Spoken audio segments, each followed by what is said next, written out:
yang selama ini kayak ya udah di satu perusahaan terus kerja di situ aja dengan nggak pernah aktif di mana-mana, memang jadinya mau nggak mau agak susah, Mbak. Oh, itu rugi ya sebenarnya begitu ya. Justru pesannya kalau bisa sebelum stuck di level yang seperti itu, memang dari SMA, dari kuliah itu kita sampai pas kerja juga itu mau nggak mau tetap harus aktif. Ini kalau buat teman-teman kita yang kena PHK nih ya, atau mungkin kita nih semua angkatan kerja. Betul. Untuk menghadapi kemungkinan atau risiko seperti itu, apa sih yang harus kita persiapkan dalam hal keuangan? Menurutku itu salah satu tips penting bahwa buat teman-teman introvert di luar sana gitu ya, tapi bisa loh gitu, emang coba aja paling tidak di lingkungan yang ini memang nanya sih, ngobrol. Sebenarnya karena mulainya dari ngobrol kan. Kalau nggak ngobrol, orang nggak tahu kita ngapain. Betul. Kita nggak tahu orang ngapain, nggak tahu peluangnya apa.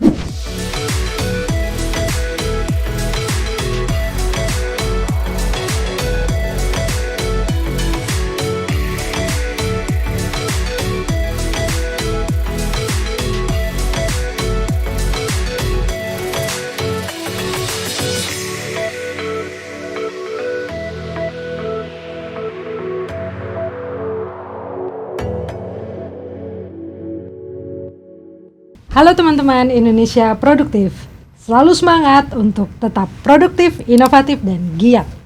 Segmen ini merupakan kerjasama dari Kementerian Ketenagakerjaan Republik Indonesia dengan Ikatan Alumni Teknik Industri ITB atau IATI. Hari ini saya, Safitri Suswono, Ketua IATI, akan ngajak ngobrol dengan sahabat saya. Beliau ini merupakan HR Consultant yang sudah lebih dari 20 tahun bergerak di bidang HR dan juga rekrutmen, serta lebih dari 15 tahun merupakan financial planner juga. Nah, ini ada banyak sekali insight-insight yang bisa kita dapatkan dari sahabat saya ini. Kita ngobrol santai tapi penuh makna dengan Mbak FDV Wulansari. Halo rekan nakers dan sahabat Avanti. Senang banget bisa kesempatan ngobrol-ngobrol santai aja nih ya, Mbak ya. Iya, makasih ya Wulan. Nah, Wulan nih kan HR consultant dan juga praktisi HR recruitment ya kan, dan juga financial planner. Nah, trainer aja bilangnya sekarang, Mbak. Oh iya ya, financial trainer ya. Nah, mulai dari awal tahun ini tuh kan kita dengar banyak banget nih yang kena PHK nih ya. Terus nyari kerja lagi susah gitu, padahal posisinya sebelumnya udah bagus gitu. Nah, emang banyak sekali gitu. cerita kayak gitu. Kira-kira dari segi HR dulu nih, dari segi HR tuh gimana sih teman-teman kita, saudara-saudara kita yang mungkin kena PHK, gimana cara mengatasinya gitu, menghadapi cobaan tersebut gitu ya. Nah, menurutku salah satu yang paling krusial sebenarnya itu adalah kesiapan mental. Karena itu yang mungkin orang nggak ngelihat secara nggak dapat kerjaan lagi, itu kan beban mental ya, apalagi kalau dia pencari nafkah utama. Jadi bahkan aku pernah ada dengar cerita juga yang dia seakan-akan masih tetap kerja gitu supaya anak istrinya atau keluarganya nggak cemas. Oh iya, jadi baca juga tuh. Ada beberapa yang bahkan saking ekstrimnya tuh kayak gitu. Berarti kan itu ada beban mental yang mungkin nggak kelihatan, bukan soal finansial aja gitu, tetapi juga beban mentalnya. Nah, jadi kalau seperti itu, apalagi misalnya nih sebelumnya tuh posisinya sebenarnya udah bagus gitu, tetapi terus susah banget dapat kerja, dan itu kenyataan sekarang gitu, Mbak. Nah, kalau menurutku yang harus dilihat pertama adalah gimana kita menyiapkan mental kita dulu gitu. Nah, gimana tuh caranya? Nah, jadi kayak misalnya harus acceptance dulu gitu ya, jangan denial lagi bahwa kayak dulu bisa dapat gaji sekian, perusahaan bagus kok sekarang susah ya gitu. Ya udah, terima realita dulu bahwa sekarang mungkin memang sudah tidak bisa lagi dalam kondisi seperti dulu gitu. Perusahaannya mungkin yang kita apply juga udah berbeda. Jadi terima faktanya dulu gitu, bahwa kayak mungkin ya udah harus menurunkan ekspektasi gitu.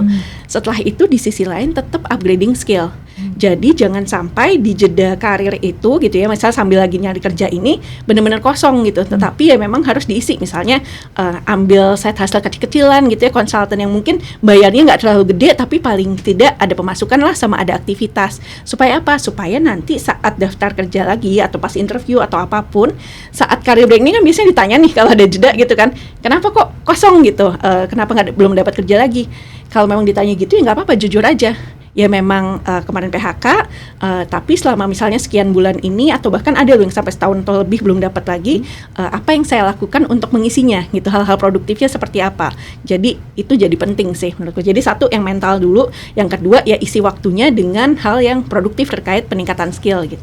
Nah, ini kan kita menghadapi disrupsi ya, disrupsi dalam hal ekonomi lah Iya, terutama iya, ya benar. gitu kan, banyak hal-hal yang berubah dari yang sebelumnya. Dan mungkin yang teman-teman yang dari yang terkena PHK mungkin ada beberapa penyebab lah. Betul. Mungkin perusahaan yang mengecil, atau mungkin keahliannya juga sudah Ya, tidak digantikan, relevan ya, gitu betul, ya. betul. Nah, untuk mengisi terus produktif ini ya, untuk upgrading skill, kira-kira skill apa sih yang dicari oleh orang HR sekarang ini sih?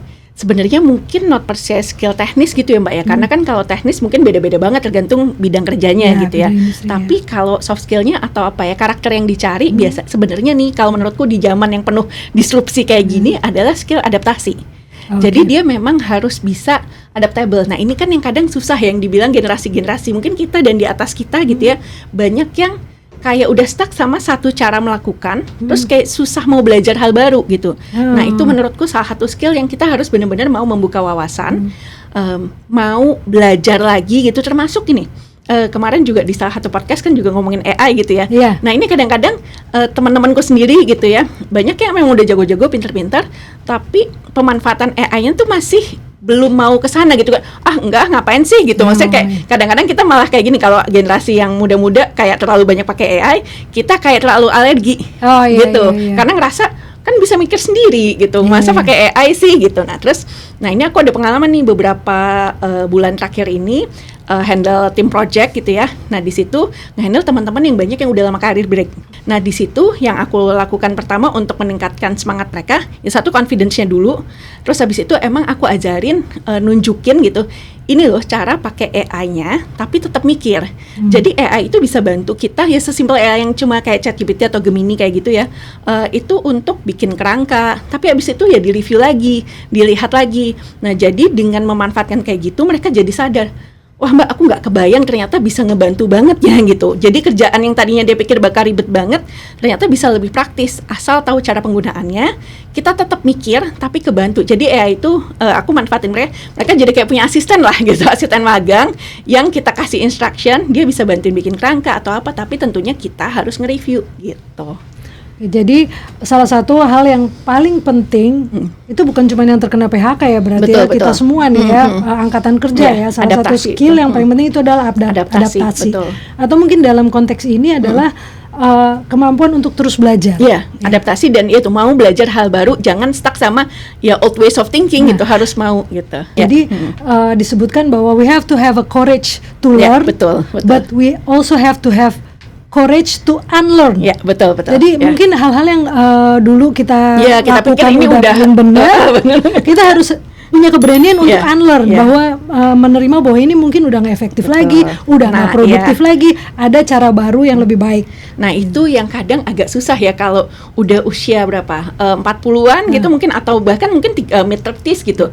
Untuk orang-orang yang kayak udah settle di karirnya, yang tadinya kerjaannya bagus dan lain-lain, udah ngerasa gue sukses kok dengan melakukan yang dulu gitu. Terus di PHK bingung gitu, terus kok nggak dapat kerja lagi. Nah berarti kan tadi ya harus realistis juga, tapi terus juga harus mau membuka gitu. Oh ada hal baru yang memang harus dipelajari. Sekarang skill setnya mungkin udah beda gitu. Nah ngomongin tentang misalnya career break atau apa namanya yang teman-teman yang mungkin terkena PHK ya, mereka udah lama sekali berada dalam suatu zona yang nyaman, atau ya.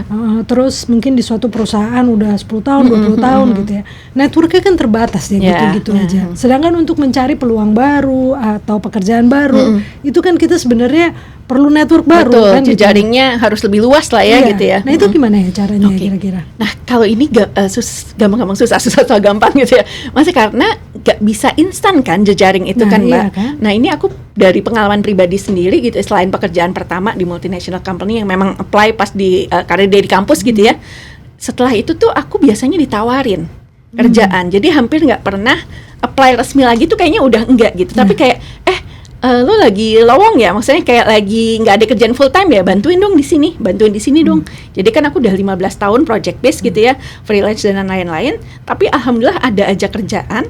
Nah itu karena jejaring. Nah, jejaring ini tapi memang nggak bisa instan. Makanya kalau yang selama ini kayak ya udah di satu perusahaan terus kerja di situ aja dengan nggak pernah aktif di mana-mana, memang jadinya mau nggak mau agak susah, Mbak. Oh, itu rugi ya sebenarnya Jadi begitu ya. justru pesannya kalau bisa sebelum stuck di level yang seperti itu, memang dari SMA, dari kuliah itu kita sampai pas kerja juga itu mau nggak mau tetap harus aktif. Nah, tapi aktifnya dalam bentuk jangan transaksional, maksudnya saat ngebantu berjejaring, datang ke event organisasi, jadi volunteer dan lain-lain, ya memang niatkan untuk ya berjejaring aja tanpa ngarepin imbal balik lah gitu. Nah, kalau genuine seperti itu biasanya orang akan melihat. Maksudnya jadi saat misalnya mereka tahu bahwa kita lagi available atau apa, malahan jadinya kepikiran untuk ngajakin karena selama ini interaksinya enak gitu. Nah, tapi berarti kan saat interaksi sama siapapun kita harus ngejaga ada dua hal sih. Satu, memang track record kerjanya itu mastiin kita bisa dipercaya dan kerjanya oke supaya dia ingat gitu ya. Yang kedua, memang ngejaga integritas itu jadi penting.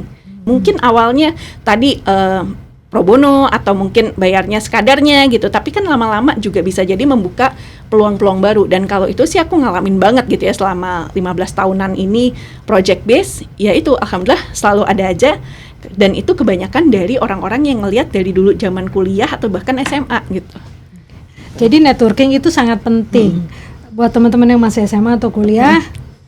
Aktiflah di komunitasnya masing-masing. Kalau udah terlanjur di pekerjaan, aktiflah di komunitas-komunitas yang kita yang dari sampai hobi lah ya, atau dari apapun hobi boleh, ya. bisa banget.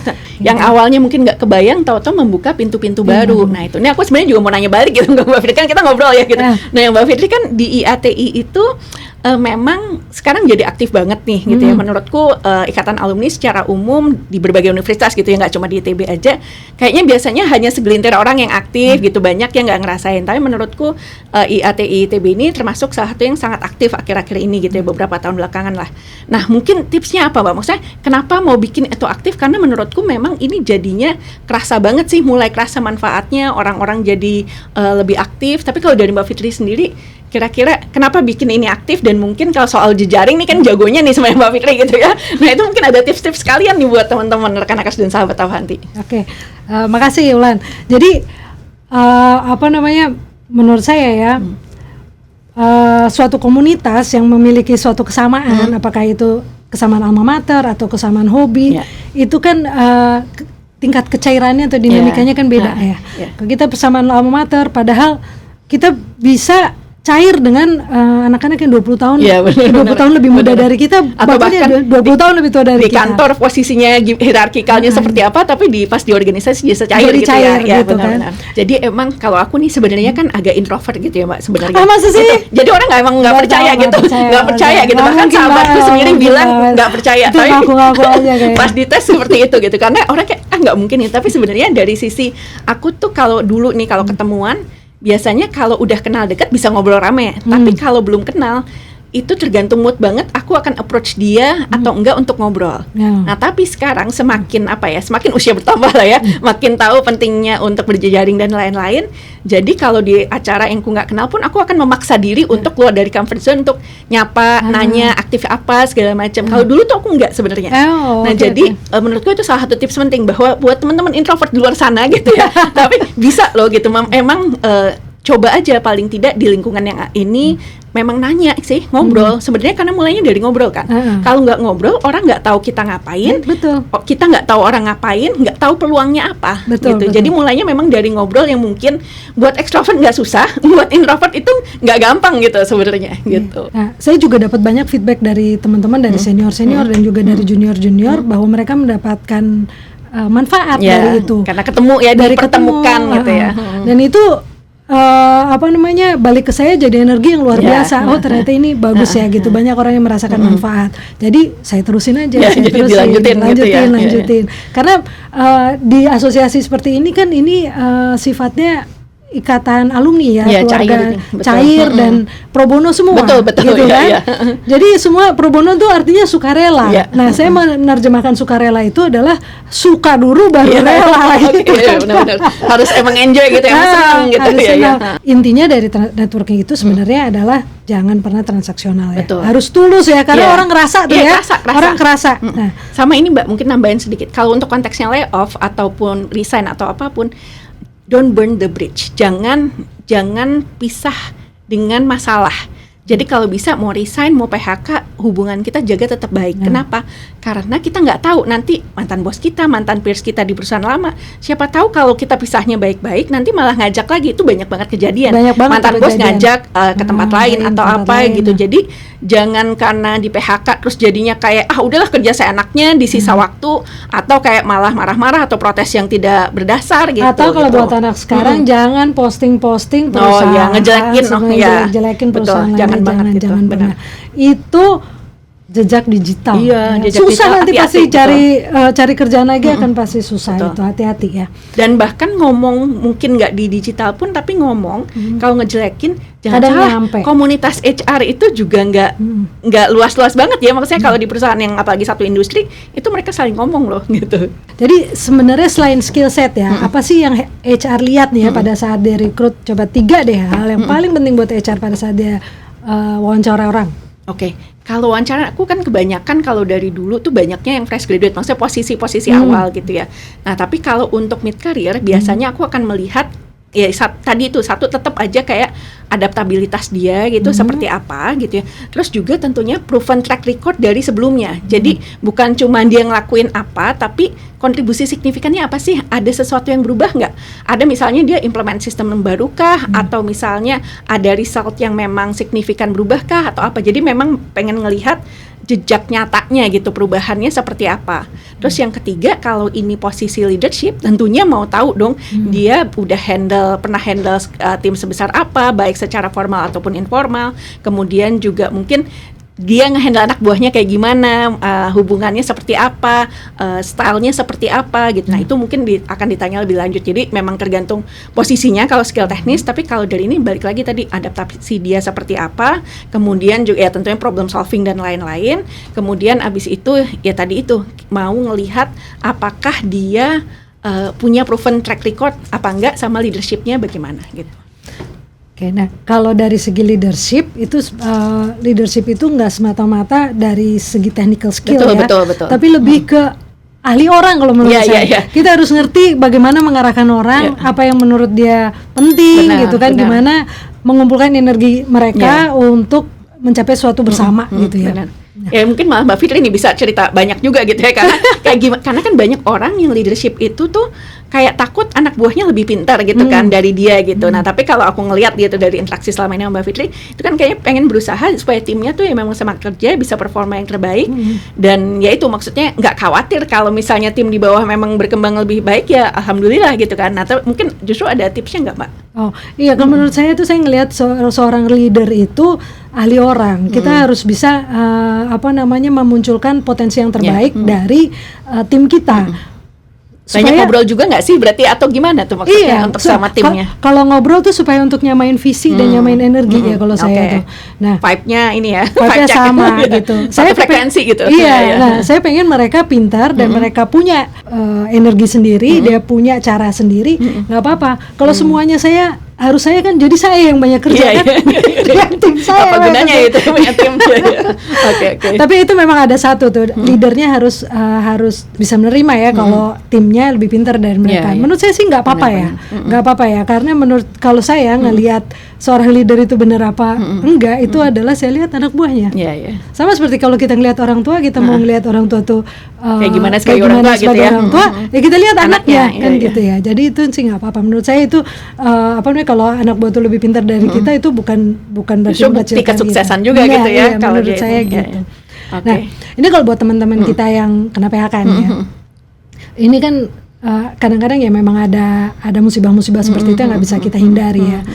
Untuk teman-teman yang udah kejadian atau mungkin kita nih semua angkatan kerja, untuk menghadapi kemungkinan atau risiko seperti itu, apa sih yang harus kita persiapkan dalam hal keuangan? Oh, kalau dari keuangan gitu ya. Kalau udah kejadian PHK-nya, berarti kan mau nggak mau kita satu pas lagi masa transisi ini, berarti kan harus review nih financial check up kalau kita istilahnya untuk ngelihat kita punya aset apa aja, maksudnya tabungan masih berapa gitu ya istilahnya gitu ya, kayak dana darurat cukup apa enggak, berapa lama gitu. Kemudian Dana juga, darurat tuh perlu berapa lama sih? dana darurat kalau secara umum sebenarnya kalau secara teori gitu ya antara 4 sampai 12 kali tergantung. Kalau misalnya single 4 kali, kalau sampai udah nikah punya anak gitu ya atau freelance itu 12 kali atau lebih. 12 kali itu 12 bulan? 12 kali pengeluaran bulanan. Iya. Ya kalau pengeluaran bulanan 10 juta ya berarti 120 juta gitu. Tapi ini secara teori gitu ya. Secara aktualnya biasanya banyak kebutuhan lain kan, dana pendidikan anak, dana rumah dan lain-lain. Jadi akhirnya udah 3 sampai 6 kali juga nggak apa-apa deh gitu, sambil nyiapin proses yang lain. Jadi 3 sampai 6 kali pengeluaran bulanan juga nggak apa-apa. Nah, ini tapi jadinya akan menjadi amunisi kita saat nanti layoff ya, dan darurat ini kan yang untuk kita jadi bisa berapa lama nyari kerja tanpa harus abis-abisan jual aset yang bahkan aset tidak lancar, misalnya punya properti, kendaraan atau apapun, tapi cukup dari tabungan aja gitu misalnya. Jadi yang kesatu itu kita ngecek dulu nih financial check up, cek neraca, kemudian tabungan sisanya berapa, kesiapan itu. Yang kedua, ya mau nggak mau harus survival mode alias cut semua biaya yang tidak perlu. Jadi biaya lifestyle, hore-hore semua di-cut, bener-bener yang penting-penting aja deh. Bahkan kalau ada jangan terlalu banyak scrolling iya, medsos dilupain dulu ini deh. marketplace dan lain-lain. Pokoknya bener-bener versi extreme extreme saving mode aja karena ya supaya dana darurat atau tabungan yang masih ada itu bisa bertahan lebih lama lagi gitu. Kemudian kalau ada utang, ini yang bahaya kan, karena utang kan mau nggak mau harus dibayar kan. Nah itu kalau memang masih memungkinkan, coba negosiasi gitu. Kalau kita masih bisa bayar, alhamdulillah. Tapi kalau misalnya agak susah jadinya, yaitu mungkin coba negosiasi, mau diperpanjang jadinya cicilannya lebih rendah atau seperti apa. Kemudian yang ketiga, dia juga jadinya memang harus nyiapin diri untuk kalau nanti belum dapat kerja lagi dalam waktu lama, apa nih yang bisa dilakukan? Jadi kayak udah ada plan B, plan C gitu. Kalau misalnya dana daruratnya habis, harus gimana? Makanya tadi balik lagi ke yang pertama kita bahas, harus realistis juga. Kalau ada kerjaan yang mungkin belum sesuai idealisme atau idealisme, tapi jangan yang mengorbankan integritas gitu ya. Ya udah diambil aja dulu supaya paling tidak ada tambahan gitu dan daruratnya bisa stretching lebih lama lagi gitu. Makasih Wulan ngobrol-ngobrolnya ya hari ini ya. Sama-sama Mbak. Semoga ini bermanfaat untuk semua pemirsa yang lagi nonton YouTube kami nih. Ya mudah-mudahan bermanfaat, terus juga ada yang bisa dipraktekin lah ya tadi soal jejaring, kemudian juga tips bertahan gitu ya kalau di layoff gitu. Tetap semangat teman-teman semua, tetap produktif, inovatif dan giat. Terima kasih para pemirsa semua. Selalu realistis dan tetap semangat untuk produktif, inovatif dan giat. Terima kasih semuanya. Salam produktif.